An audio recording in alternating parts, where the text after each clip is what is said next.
ഇഷാനി കാളിദാസ് ജയറാമിന്റെ നായികയായി ആശകൾ 1000 എന്ന ചിത്രം ഒരുങ്ങുന്നു.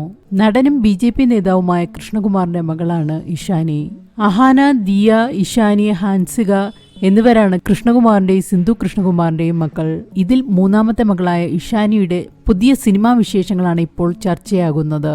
ശ്രീ ഗോകുലം മൂവീസിന്റെ ബാനറിൽ ശ്രീ ഗോകുലം ഗോപാലൻ നിർമ്മിക്കുന്ന ചിത്രത്തിൽ ജയറാമും കാളിദാസ് ജയറാമുമാണ് പ്രധാന വേഷത്തിലെത്തുന്നത്. 1 എന്ന മമ്മൂട്ടി ചിത്രത്തിലൂടെയാണ് ഇഷാനി തന്റെ അരങ്ങേറ്റം കുറിച്ചത്. ഒരു വടക്കൻ സെൽഫി എന്ന ചിത്രത്തിലൂടെ മലയാള സിനിമാ പ്രേമികളുടെ മനസ്സിൽ ഇടം നേടിയ G പ്രജിത്താണ് ആശകൾ 1000 സംവിധാനം ചെയ്യുന്നത്. മലയാള ചലച്ചിത്ര പ്രേക്ഷകരുടെ ഇഷ്ടതാരങ്ങളായ ജയറാമും മകൻ കാളിദാസ് ജയറാമും വീണ്ടും ഒന്നിക്കുന്നു എന്ന പ്രത്യേകത കൂടി ഈ ചിത്രത്തിനുണ്ട്. ജയറാമിന്റെ നായികയായി ആശ ശരത്താണ് എത്തുന്നത്. നായകനായ ശേഷം കാളിദാസ് ഇതാദ്യമായാണ് ജയറാമിനൊപ്പം അഭിനയിക്കുന്നത്. 2000-ൽ സത്യൻ അന്തിക്കാട് സംവിധാനം ചെയ്ത കൊച്ചു കൊച്ചു സന്തോഷങ്ങൾ എന്ന ചിത്രത്തിലൂടെ ജയറാമിന്റെ മകനായാണ് കാളിദാസിന്റെ അരങ്ങേറ്റം. 2003-ൽ സിബി മലയിൽ സംവിധാനം ചെയ്ത എന്റെ വീട് അപ്പുവിന്റെയും എന്ന ചിത്രത്തിലും ഇരുവരും അച്ഛനും മകനുമായി അഭിനയിച്ചിരുന്നു. ഈ ചിത്രത്തിലെ അഭിനയത്തിന് കാളിദാസിന് മികച്ച ബാലതാരത്തിനുള്ള ദേശീയ അവാർഡും ലഭിച്ചിരുന്നു.